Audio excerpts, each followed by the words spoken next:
Hey everyone, my movie thing is playing games with me with disk space, but I wanted to make a quick video here. It's Sunday, and I think that just to be safe, I started the exams for tomorrow, Monday. So at any rate, the link will be open for your um, what do we want to call it? Your essay part, and you know what that is. Now for um, the the the prompts. I think there are 7 or 8 separate ones, and each one, as I think I said in class, will give you a choice of two. Um, and I want to go over some of the things you might want to think about. Again, each prompt has an A or a B. So there's plenty for you to write on. And then I'll just give you an overview of the kinds of things that you want to be thinking about. And in no particular order. Um, I just want you to do your best job. Now, um, we watched the movie Rabbit Proof Fence, and we also had the time to discuss the novel. Um, and there are a lot of things that you can write about in these small prompts, or 7 or 8 sentences. A healthy paragraph. And in part one, where the prompts are, you'll respond to 5. Each one has A or B, right on one. So in Rapid Proof Fence, we also have, many, many conflicts in here, but one of them, of course, has to do with the ideas of perspectives on modernity and tradition. And one of the people who um, you can focus on to talk about these perspectives, if you will, is the protector of the Aborigines, um, played vividly in the movie, but also, pretty much everything is applied or there in the book as well, in his capacity of what to do with what they term in particular, um, not half breeds. I'll think of the name later on, but you should think about that one too. That's another possibility. Half castes is the word that's used um, in the book and in the movie. Now, in the same way, you be thinking about the role of education for Molly and her particular odyssey home. School is not all bad, but there is other kinds of education involved here too that have to do with her traditions, ones that save her all the way from her ability to find a lizard in the in the desert, and her dependency on knowing that the other Aborigines believe in sharing, in those areas. Now, there were a lot of fun stories and poems. You want to look at Jamaica Kincaid's poem Girl, reread it, and think of it in terms of how the title relates to what her mother tells the daughter, that is, what it is in the tradition to be a girl. And I should tell you that Jamaica Kincaid has had famous and long-standing. I think her mother's passed. Conflicts with her mother. In fact, she saw as the powerful one, and she was one of the powerless.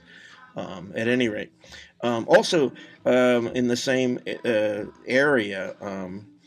Think about the significance of the following quotation from one of the stories that you read, I'm your horse in the night.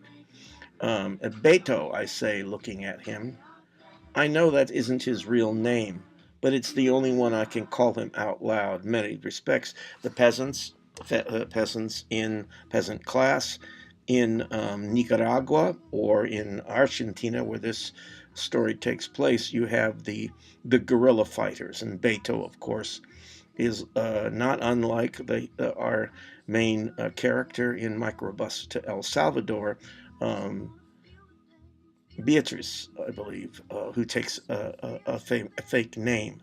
And these people, as opposed to the Aboriginals, um, are having their land taken by people. Like the Aboriginals, are having their land taken from them, and they're being shot. Yeah, and so then in again, with respect to Beatrice, she always reminds me in her attack or fight for her identity and her culture, not unlike the narrator of the first story we read, where Naomi whereabouts unknown, where he doesn't go into the battle, um, the fight with the FLN for liberation and freedom in Algeria, with this sort of banners flying and the flag draped around him.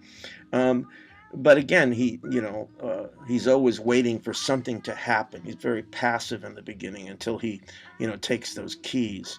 And so you might think of it in Microbus to El Salvador. And what do you think Beatrice means when she says that she does not count herself among the innocent and therefore will not be a victim? We talked all about every one of these in class at one time or the other, including Marcia Lieberman. And I end this story. What does she have in common with the Phantom Indians that cements their bond in Phantom Palace? Obviously, it has to do with power and powerlessness, being the minority, being the silent and the passive, or supposed to be. Um, and you can see how then that the Indians and she have a lot in common, and we've seen this in um, other contexts. Now, the class notes have a good deal to say about Derek Walcott, the poems that were assigned, and we read some of the spoilers return. But you want to think, in what role does the calypso singer play in Walcott's poem? I mean, we talked about the role of the calypso singer, and in this one, you can look at the way he attacks the norms that haven't changed in his long time since he's been gone. Um, and the idea too there that Jamaica has the oil, and nothing seems to have changed between when the whites were ruling and now the blacks are ruling themselves. Also, and we also, I mean, I've slipped in a couple things of the novel here, the novels, not a lot, because you have a chance to write an essay on one of those two novels.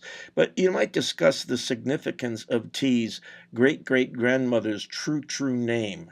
Um, the This would be the grandmother that she goes to visit Ma in the rainforests, as opposed to Beatrice's place, like Kenobi. But she was a slave, the great great great grandmother of the great grandmother, and she says that, think in terms of, she says, T, you're her come back again with her rebelliousness and whatnot. It's an interesting thing to think about, and it's an idea that informs the novel. Now you have lots of stories to read, and you read two from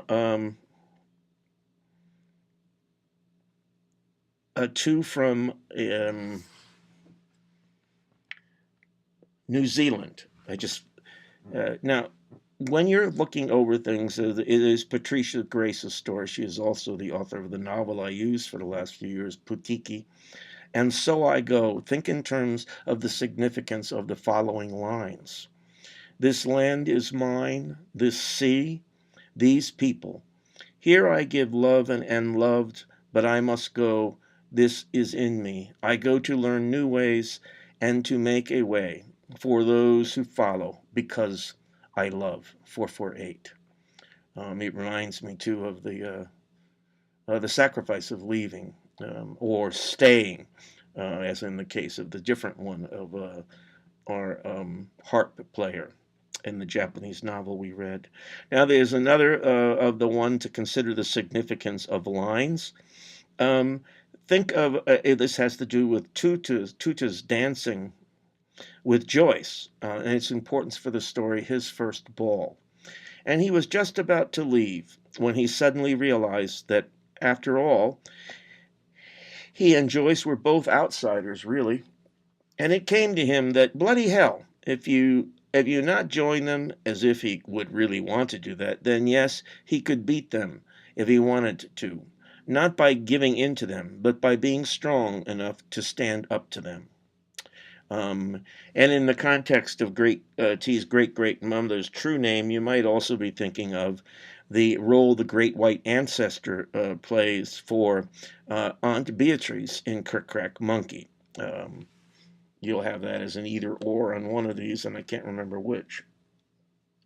Yeah, there are. You read the other thing too, the grandfather of the Sierra Nevada mountains, and in terms of what we've studied in I'm either a nobody or I'm a nation, and other kinds of things that we looked at over the course of the semester. Why do you think she tells the story of Agung, um, her grandfather, in the story? Why does she talk about it? There's also, in that same context, you read Obasan. In that one, Sensi says, it is a high calling, my friends, the calling to forgive. But no person, no people is innocent. Therefore, we must forgive one another. But the narrator writes, um, I'm not thinking of forgiveness. This is, I believe, 931. Well, you might think in terms of discussing those quotations in the context of what happened to Grandma Cato and the narrator's mother. We did read some good poems, and one of them was lines from the United Fruit Company from our Nobel Prize-winning poet, um, Pablo Neruda. The United Fruit Company. And all the while, somewhere in the sugary hells of our seaports, smothered by gases, an Indian fell in the morning. A body spun off, an anonymous chattel, some numeral tumbling. And in this particular case, too, another one to think about that has a lot in common with that is the importance of the term, yes, half castes in rabbit proof fence. Um, and with respect to tea and the novel there, think in terms of, I mean, not overall education, that's something you can write about more in the essay, but what about T's experiences at Catholic school? And that's when she goes to live with Aunt Beatrice after she does so well in school, and the conflicts that she experiences in Catholic school in terms of her self-identity. Um, you can bring in Aunt Beatrice there too. Um, and it was another thing about the limited road, Norman and Sevlin. And what role does T's father, do you think, play? What role does T's father play in her development over the course of the novel? Be thinking about that in terms of the roles of men in them. Now, when you remember to focus on the specifics um, and reach for, in your conclusions, the significance, as though you were doing a brief critical analysis. And think in terms, too, of not just goes on in the story, but in terms of all that you've read this semester, which is a lot of material. And I wish you good luck on the exam. And as I said, I'll be here until Wednesday, 2 o'clock or so. I'll be around. And if you have any problems, email me right away. I wish you good luck and thanks for a good semester.